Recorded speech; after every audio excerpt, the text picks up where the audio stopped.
I started this project over a year ago to sort of detest myself and also clothing, and I was very bored during quarantine.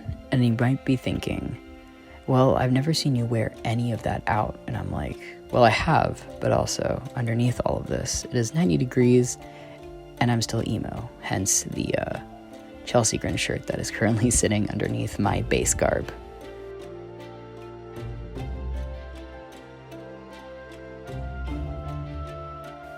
The idea itself came on a whim, and it was just sort of a, hey, what if I did this? And then eventually it started to become more and more real, and I realized, do I really want to dress like this?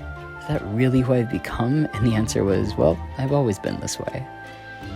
But doing this has become a new form of self-discovery of who I was, who I want to be, and who my child self would have wanted me to be.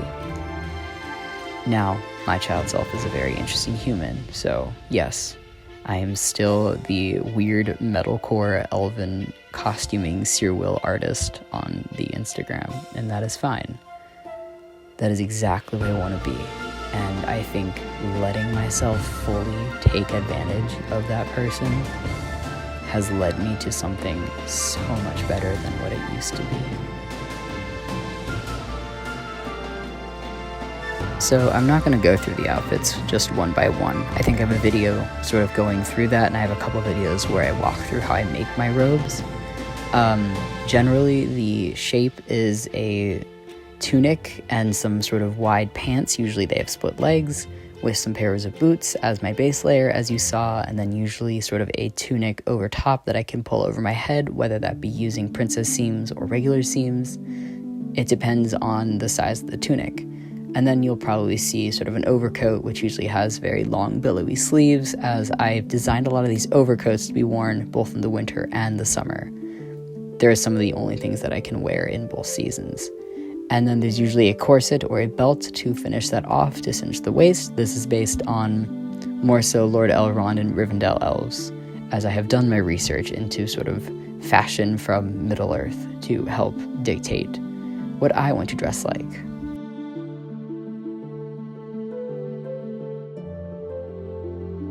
So wearing this clothing out was an experience. I remember the first time was when I moved back to Philadelphia for my third and final year of circus school.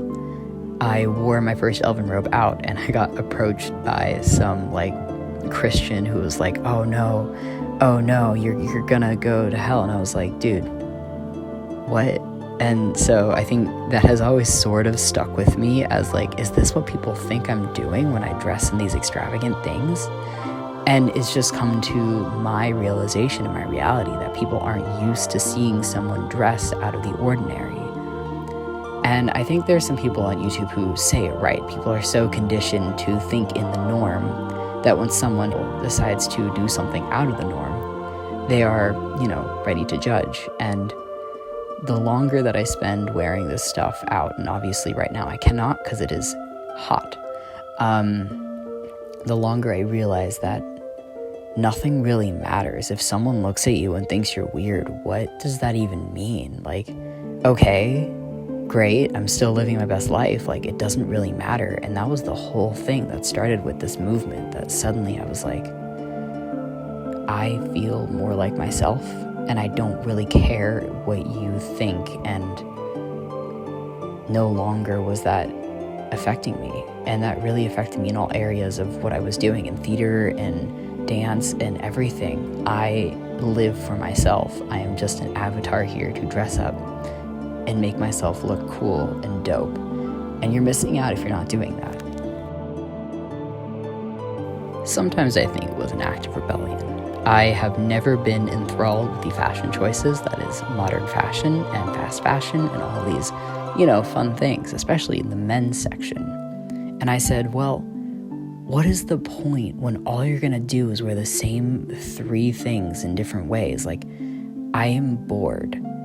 And it's also a way to sort of detest a form of masculinity that is quite toxic. And I said, well, the elves are seen as very masculine, yet they wear these long, extravagant robes. And I said, well, for me, that's exactly how I feel in myself. This is who I want to be. I don't want to be your standard version of masculine. I want to be my own version of elegant yet very masculine, and this made me feel that way. This also translated into all of my other circus, especially in Sear Wheel, and my movement became graceful yet masculine, and that made me feel very good. So doing this and realizing that in many ways I'm living for myself versus trying to appease other people, it has also given me an experience to sort of bring out the best version of myself. If you think what I do is strange, go ahead and think your thoughts. I am still here for those that are here for me. And if you want to support me, thank you so much. If you don't, that's totally all right too.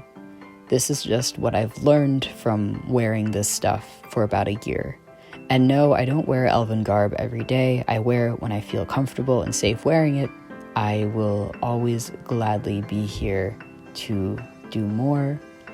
If you want to see more, you can also subscribe. I sometimes post circus, I sometimes post sewing. You'll never know what you get.